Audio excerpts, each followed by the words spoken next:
Chapter 9. A constant rain and shrouded gray sky masked the passing of hours, leaving Cole in a cruel time warp with only one possible end.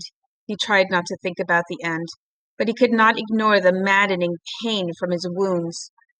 As gusts of wind drove the chill deeper into his body, rain kept falling, penetrating his will, seeping into his consciousness, and flooding his soul. This rain fully intended to kill.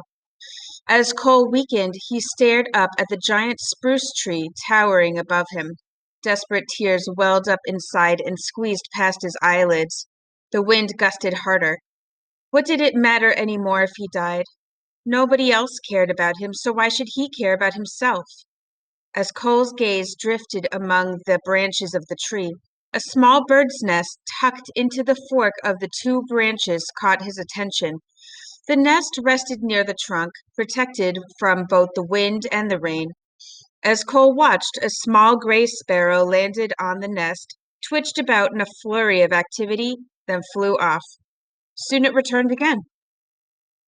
Each time the sparrow returned, it carried a bug or worm in its beak and busied itself over the nest. The visits brought faint chirping sounds.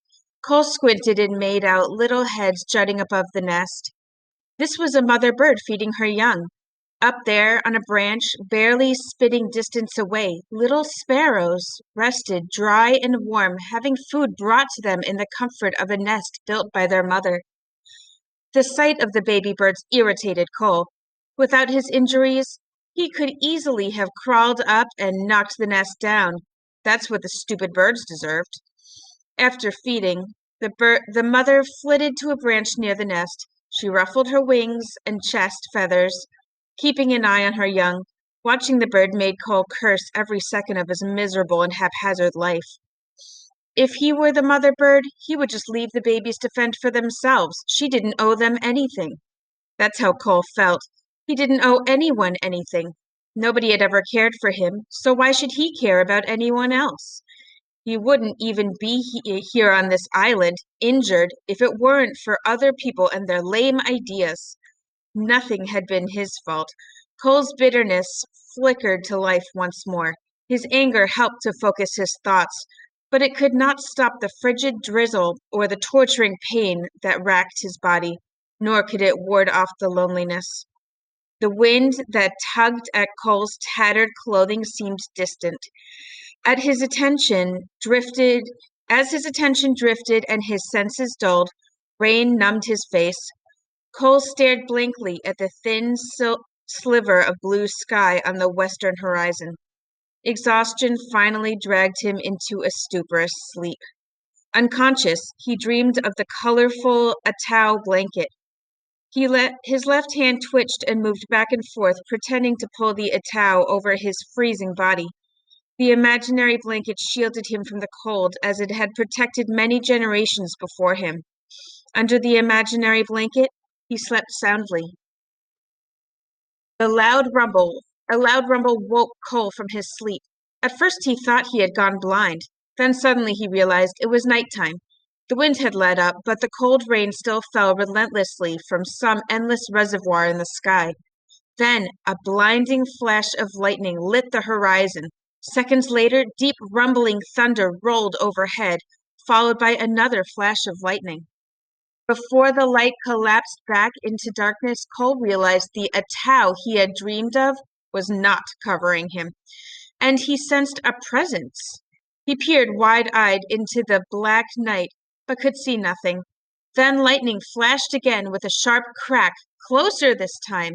In that instant, Cole saw it, ghost-like, barely 50 feet away. The giant spirit bear stood motionless in the rain. Then the night went black again. Terrified, Cole waited, his eyes prying at the darkness. Had the bear returned to kill him? As he waited, the storm worsened. The wind picked up, gusting harder. Rain fell in torrents, and thunder rumbled across the sky like empty barrels rolling toward the horizon. When the next bolt of lightning lit the bay, Cole searched frantically. Nothing. Gone. Again, the spirit bear had vanished. Cole grimaced. He hated this bear. What a coward. This creature was waiting until he grew so weak he couldn't fight back. Then it would finish him off. Cole moaned as a violent gust of wind pummeled his body. Would the bear just kill him and leave him to the seagulls, or would it eat him? Lightning flashed closer, stabbing down with long, probing fingers. The rumbling thunder started crashing and exploding. To protect himself, Cole tried to curl into a ball, but pain stung at his chest, lungs, and useless hip, and he cried out, "Help me! Somebody help me!" The black night and the wind drowned out his voice. Now the lightning flashed so often that the sky stayed lit for several long seconds at a time, and the thunder came in a continuous roar. Trees swayed and bent with the wind. White caps, white-capped waves frothed and churned in the bay. Cole pinched his eyes closed against the piercing rain. Suddenly, a prickling sensation, as if ants were swarming over him, covered his whole body. A searing light flashed, and a deafening explosion detonated beside him.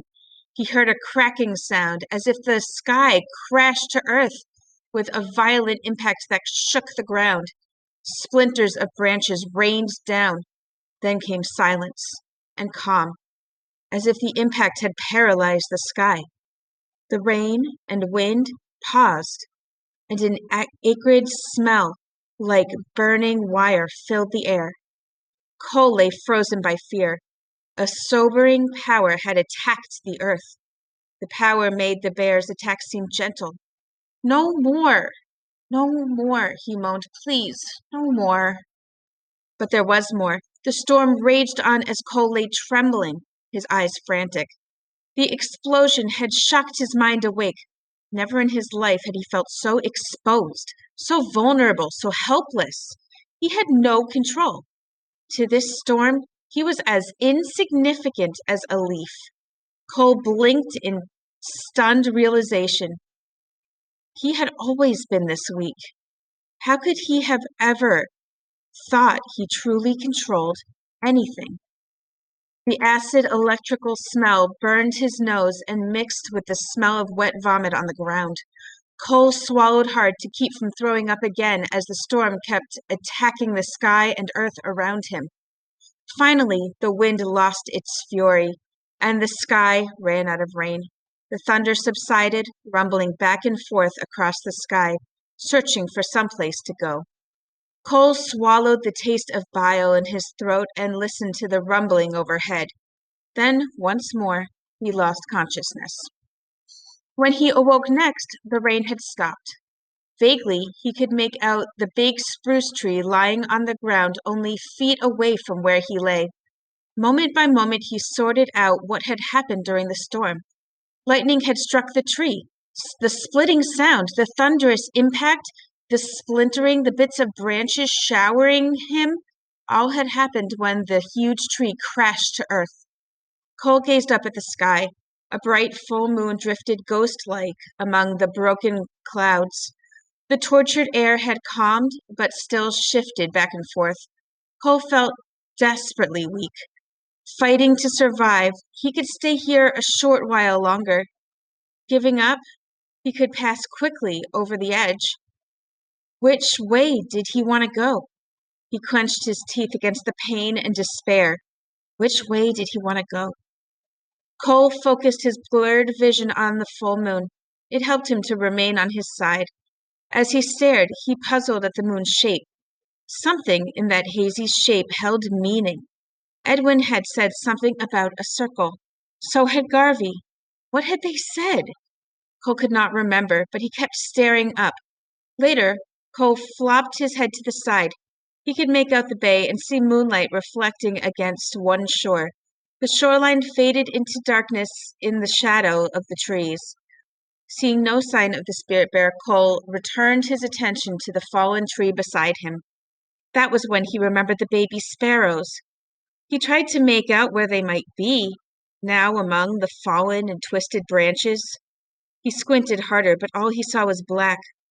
What had happened to the baby birds? Mustering all his strength, he raised his head with a weak and pinched voice. He called into the darkened branches. "Are you okay?"